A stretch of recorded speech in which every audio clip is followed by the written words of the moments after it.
Hey chocolate friends! For today's Bar Bits video, I was inspired by this bar from Markham & Fitz, their Festivus bar, which is their holiday offering.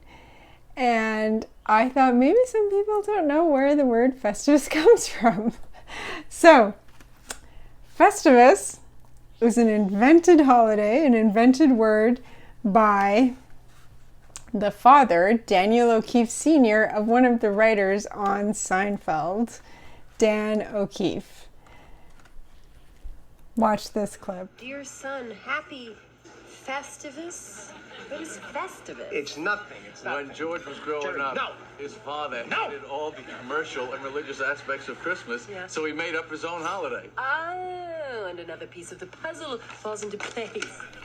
That's part of the episode that at first was aired on. It's Seinfeld Season 9, Episode 10, and we won't get too much into how I feel about Seinfeld these days, but the name of the episode is called The Strike, and it was based on a family holiday that Dan O'Keefe had growing up. So after this episode came out, people kind of caught on to it and started celebrating Festivus for the rest of us as an alternative holiday, kind of in a silly way. So it was actually started by Dan's father, Daniel, in 1966 because as a way, he finally admitted, for the years the kids didn't know why they were celebrating Festivus, but finally they admitted it was to celebrate. It started as a celebration of their parents' first date. So when they got married in 1963, they would, on the anniversary of their first date, after have champagne and look at wedding photos. Well, then they have kids. They have 3 kids. Raising little kids takes time, takes effort, drains you in every way possible. And Festivus kind of died out.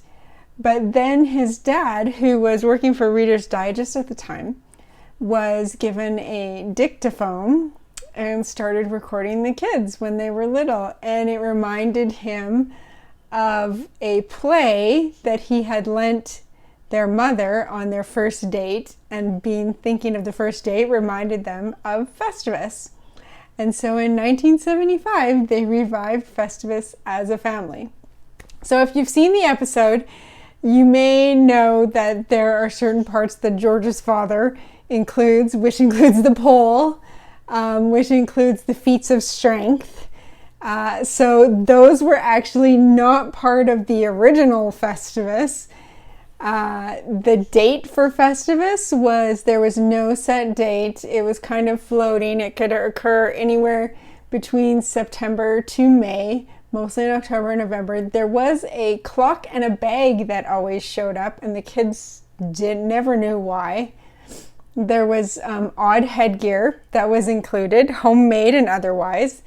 There was an F fascism sign that was handmade that was included.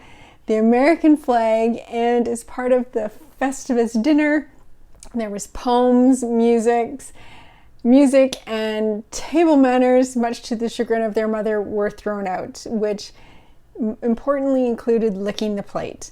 So I don't think, I think what this bar wants to bring to the table is it's a holiday for the rest of us, Festivus for the rest of us. So on the back, they actually have a conglomeration of some of the holidays that occur between November and January. They say Happy Christmas, Hanukkah, Kwanzaa. So this bar, though, is definitely a mix of holiday flavors. So it's a cranberry, orange, and cacao nib dark chocolate. So look at all those nice inclusions in there. Good looking bar.